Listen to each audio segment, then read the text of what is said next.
far side, please. Thank you. Congratulations, Ange. It just felt like a night when everything went to plan, didn't it? Yeah, I mean, I thought the players were outstanding. They're well prepared tonight. The staff did a great job in sort of making sure the boys were really clear about what we needed to do, and they executed it perfectly. It's as well. It's been well chronicled over the last few days. It's a difficult place to come to. They've got a really imposing home record, not just with wins but with goals. And I thought the lads just handled it really well, as they have throughout this sort of European campaign, particularly the knockout stages. And credit to them. I thought they did an outstanding job. Okay.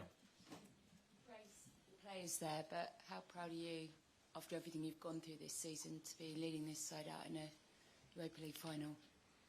Yeah, look, I guess it's a great opportunity.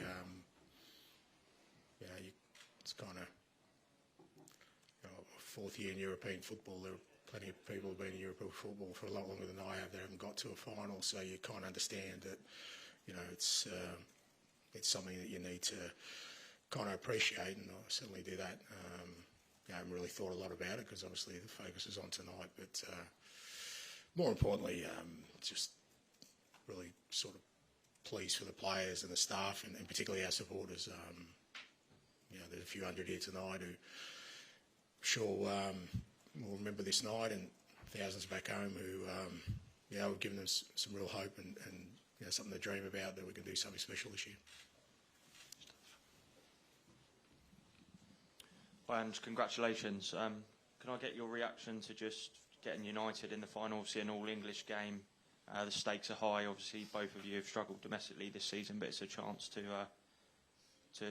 win the trophy and get back into the Champions League as well. Yeah, well, that's going to upset a lot of people, isn't it?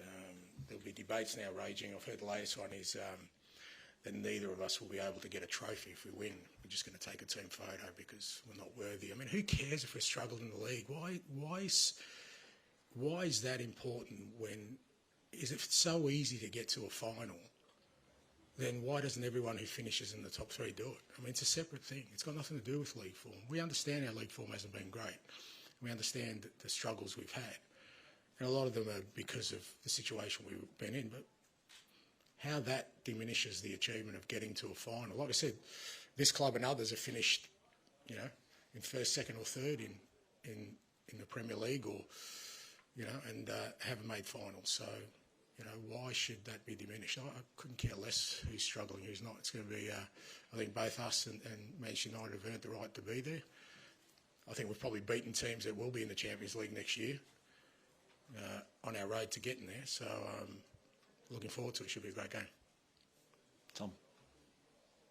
And we know how much you love free-flowing football and attacking teams. But how much satisfaction do you take from tonight, the kind of resilience and organisation, gutsiness? Mate, I love winning. That's all I've done my whole career. People are dismissive of it, that's fine, but I love winning, and I love the way the boys, like I said, clearly understood what we needed to do tonight. The key thing for us is not to allow them to get any sort of rhythm in their game. They like to play at a quick tempo because, they're used to the surface. They take advantage of the opposition being uncertain on it. But I thought our press was just outstanding, and that we never allowed them really to get into our half with any sort of clean possession. And, it's a credit to the boys that they understood what the sort of task was tonight, and then we still had the quality to score the goals we did. Matt? United have constantly said that this competition won't save their season. The manager said it and players have said it. Would it save Tottenham's season? Is it different for Tottenham? Why do I care what Man United think? Why is that relevant to me? So ask the Manchester United manager why he says that. I've said all along that this is important. Now, what does it mean for yours? What does it mean for Tottenham's season then? Well, to be fair, you know better than me. You follow this club probably more than I have. What do you think a trophy would do for this club? Exactly right. So the question answers itself. It's like it doesn't need me to. But you know what?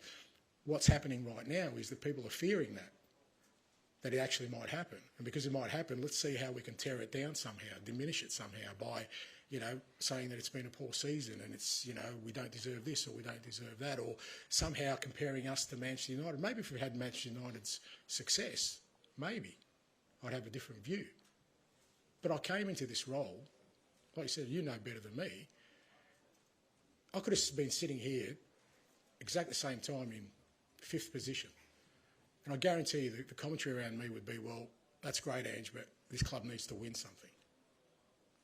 That's exactly what everyone would be saying. So, of course it's massive. Of course it is.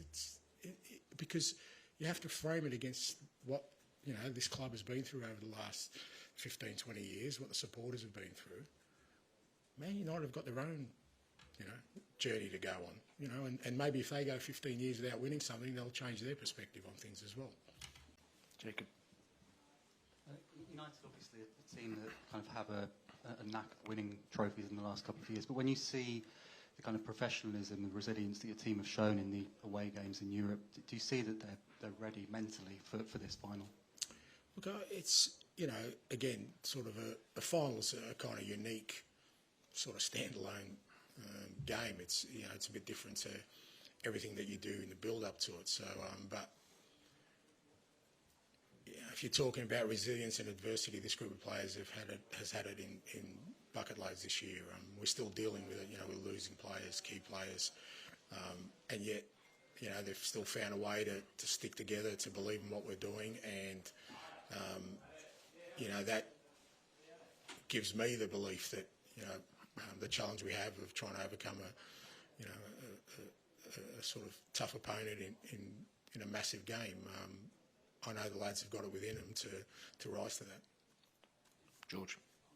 Hi, Ange. Many congratulations. You've spoken many times about growing up and watching English football, and in particular European finals with your dad. What do you think your dad would have made of his son being happy in a European final?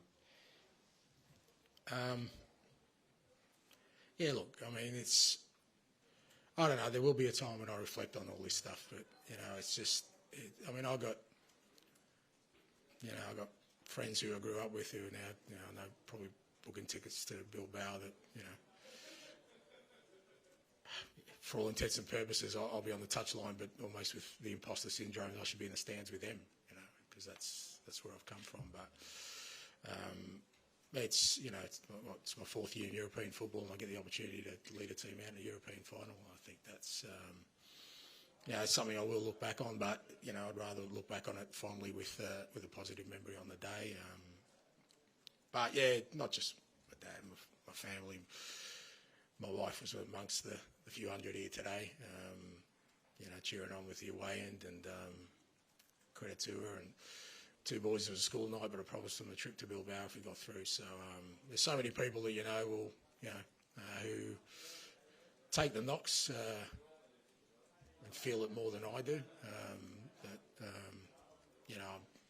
I'm sure they're proud of me tonight, but more importantly, I'm just pleased I can always give back to them who made the most sacrifices. Thank you very much. Thank you.